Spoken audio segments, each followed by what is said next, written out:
Okay, Assalamualaikum warahmatullahi wabarakatuh. InsyaAllah pada pagi ni Muallim akan ulang balik tajuk pada minggu lepas, iaitu ayat tunggal dan ayat majmuk. Okay. Ada antara kamu mungkin yang sudah lupa, yang ingat alhamdulillah lah, yang masih lupa, okay, tak apa, kita ulang balik untuk minggu ni. Okay, siapa yang ingat ayat tunggal? Ayat tunggal ni, dalam satu ayat tu dia ada subjek dan predikat. Okey, boleh nampak? Okey. Ayat tunggal. Okey, ayat yang mengandungi, ayat tunggal ni ayat yang mengandungi satu subjek dan satu predikat. Okey. Sebagai contoh ayat, ayah sedang memotong rumput. Ayah ini adalah subjek, sedang memotong rumput ini adalah predikat. Apa itu subjek, Muallim? Subjek ini adalah diterangkan. Perkataan yang diterangkan. Nak kenal subjek ini senang je. Dia lebih kepada frasa nama. Tak kisahlah nama ayah ke, nama adik ke, nama binatang ke, nama benda ke, kereta, motor, awan, bumi, tak kisah. Asalkan frasa nama. Okey. Nak kenal predikat ni macam mana, Muallim? Predikat ni perkataan yang menerangkan. Yang menerangkan apa yang dibuat oleh subjek ni. Contoh, ayah sedang memotong rumput. Sedang memotong rumput. Ni kan dia menerangkan. Dia menerangkan apa yang dibuat oleh subjek ni. Dia menerangkan apa yang dibuat oleh subjek ni. Okay. Boleh faham? Okay. Apa melengah lagi? Mari terus ke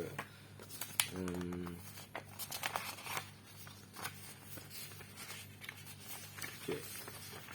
Ini contoh nota Muallim bagi pada kamu, suruh salin pada minggu lepas kan. Minggu lepas ke minggu lepas ni. Okey, ayat tunggal. Ini contoh ayat tunggal tau. Ini semua contoh ayat tunggal. Satu ayat tunggal, dua, empat, 6, 7. Okey, Muallim bagi 7 ayat. Okey. Ini subjek, ini kotak untuk predikat. Muallim dah highlight. Okey, ayat pertama. Okey. Ayat pertama mari tutup. Supaya kamu tak pening. Okey. Saya pergi ke kedai.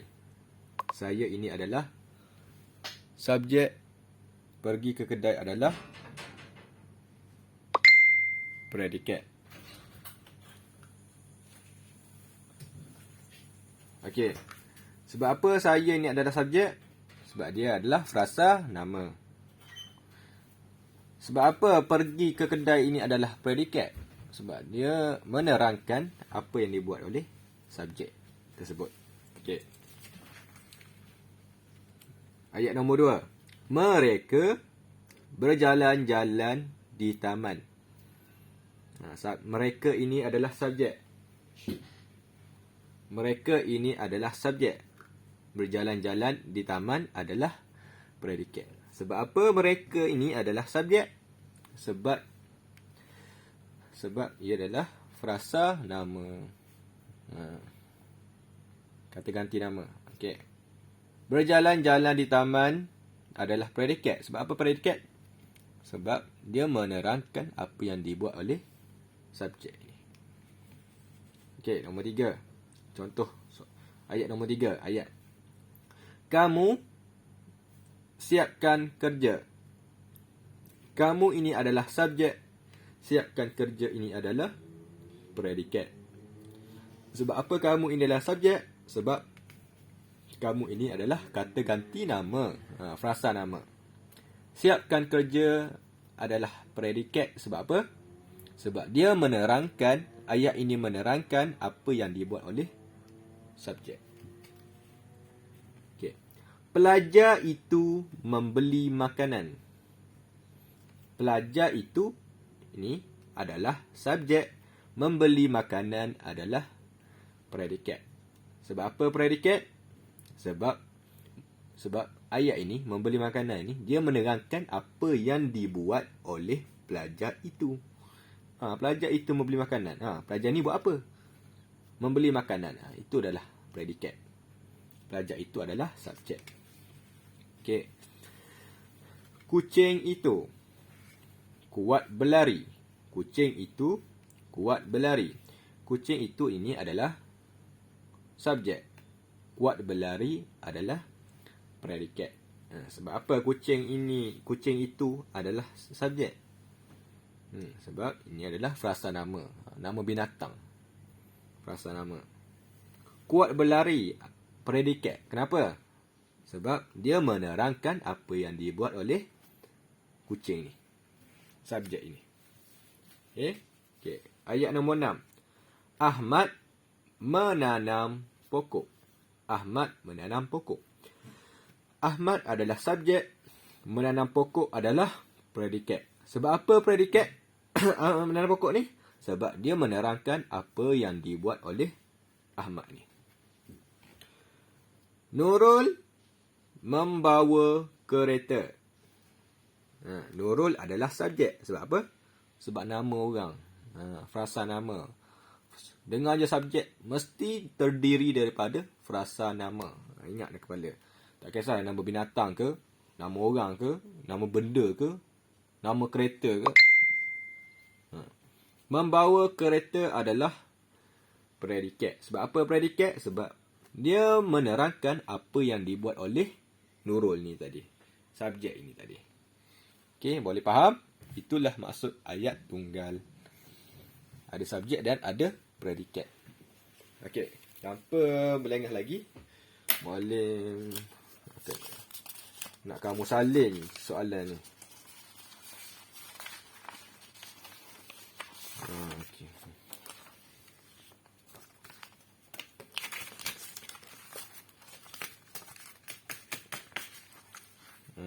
Ini soalan ni Muallim buat sendiri tau. Okey. Ni memang sesuai lah dengan kamu. Lagipun kamu baru tahun 2. Predikat dengan subjek ini Muallim dulu jumpa pada subjek dengan predikat ni masa tingkatan 3. Ambil PMR dulu. Ambil PT3. Memang predikat subjek tu masa tu level hard lah. Okey. Tahun 2 ni Muallim cari subjek dan predikat ni sesuai dengan level kamu. Ni boleh buat sendiri. Okey. Soalan dia. Gabungkan dua ayat tunggal. Gabungkan dua ayat tunggal berikut dengan menggunakan kata hubung dan menjadi ayat majmuk. Okey. Soalan dia. Dia nak kamu gabungkan kedua ayat ini menjadi satu ayat. Bila kita nak gabung ayat ni, mesti kena ada kata hubung. Okey, boleh? Mesti kena ada kata hubung. Arahan dia, kena isi kata hubung dan. Semua ayat ini boleh bagi ni, kena isi kata hubung dan. Kata hubung ada banyak kata hubung. Siapa boleh sebut kata hubung? Contohnya, dan, tetapi, sambil, sesungguhnya itu, maka, malahan, dah banyak lagi. Okey. Ayat pertama. Nani mencuci muka. Ayat pertama. Nani menggosok gigi. Ayat kedua. Okey. Kedua ayat ini orang yang sama, betul? Nani ni nama orang. Kedua ayat ini orang yang sama. Tetapi ayat berbeza. Ayat macam mana? Ayat pertama ni dia sedang mencuci muka. Ayat kedua dia sedang menggosok gigi. Macam mana kita nak jadikan dia satu ayat? Senang saja. Kamu hanya perlu tolak. Kamu hanya perlu potong perkataan yang sama dan cantumkan dia dengan menggunakan kata hubung. Okey, contoh. Nani mencuci muka. Nak cantum yang bawah ni macam mana? Letak kata hubung. Dan. Dan menggosok gigi. Okey. Kamu kena potong perkataan yang sama. Okey, nani. Yang bawah ni pun nani. Orang yang sama. Kamu guna sekali je nani tu. Guna sekali je. Tak payah guna 2 kali. Okey. Nani mencuci muka dan menggosok gigi. Kan jadi ayat. Kalau kamu letak Nani mencuci muka dan Nani menggosok gigi. Tak sedap ayat macam tu. Kamu guna sekali je perkataan Nani tu. Okey, boleh? Dan dia kena isi. Ingat, kena isi kata hubung. Setiap kali kamu nak gabungkan ayat. Okey, boleh tertulis ya. Okey, so kamu nampak tu.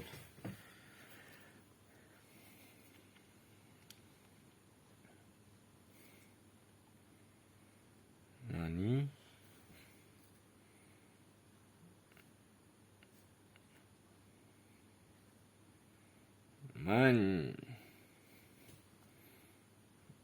mencuci huruf can ya. Huruf can ya. Okey. Muka. Dan kena isi dan. Kata hubung dan ni. Setiap kali nak cantum yang ayat bawah ni kena isi kata hubung dan. Dan menggosok gigi.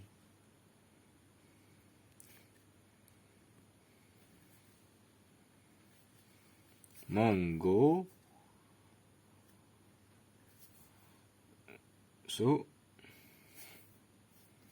gigi. Gaya gigi.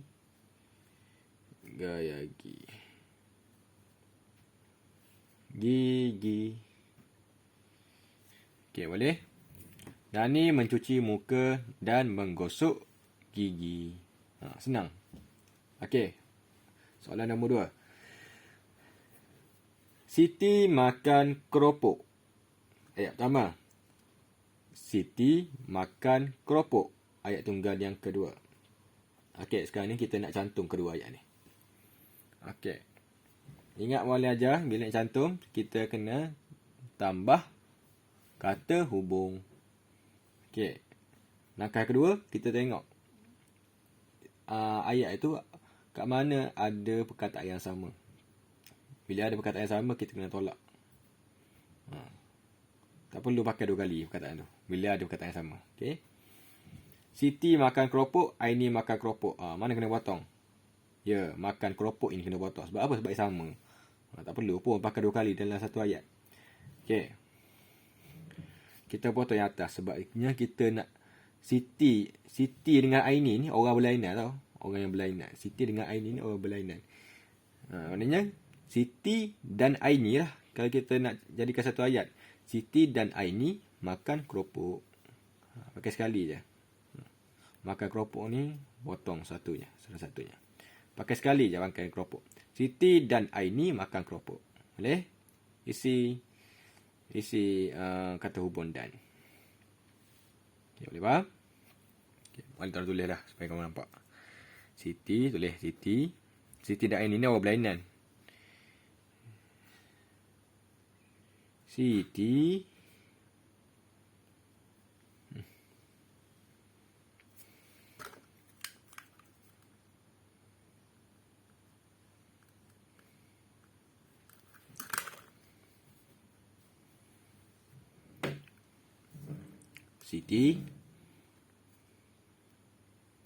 dan Aini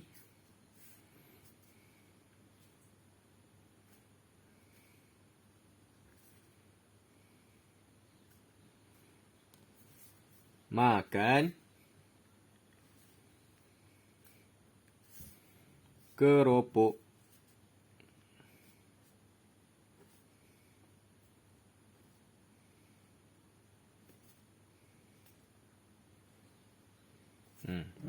Siti dan Aini makan keropok. Okay, boleh faham? Maknanya makan keropok ni tak perlu pakai 2 kali. Kata hubung kena isi. Okey. Nombor 3. Kakak mandi menggunakan shampoo. Ayat tunggal pertama. Kakak mandi menggunakan sabun. Ayat pertama ni kakak dia mandi guna shampoo. Ayat kedua, kakak mandi guna sabun pula.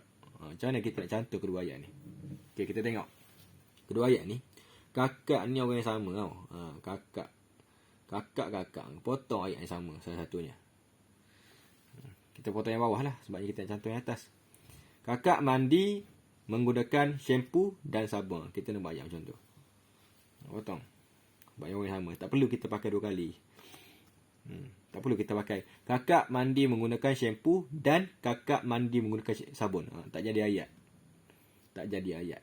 Dia kena kakak mandi menggunakan shampoo dan sabun. Potong perkataan yang sama. Janji guna kata hubung. Kata hubung dan. Tulis. Kakak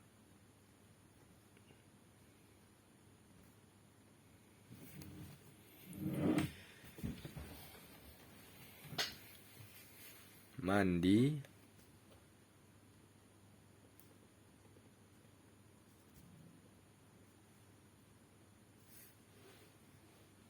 menggunakan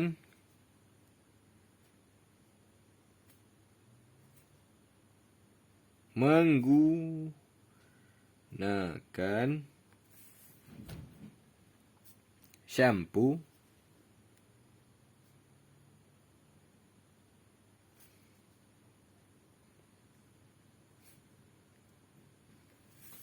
dan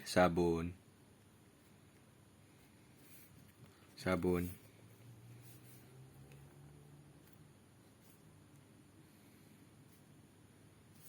Okey.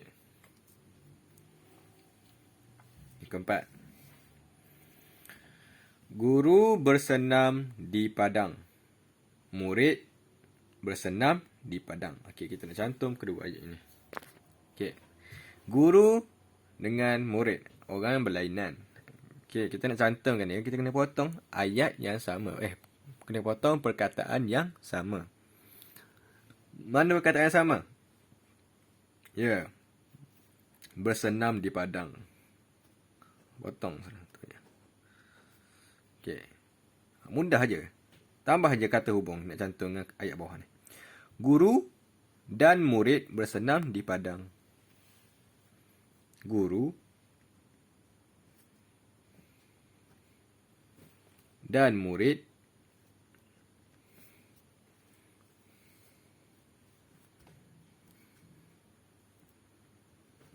bersenam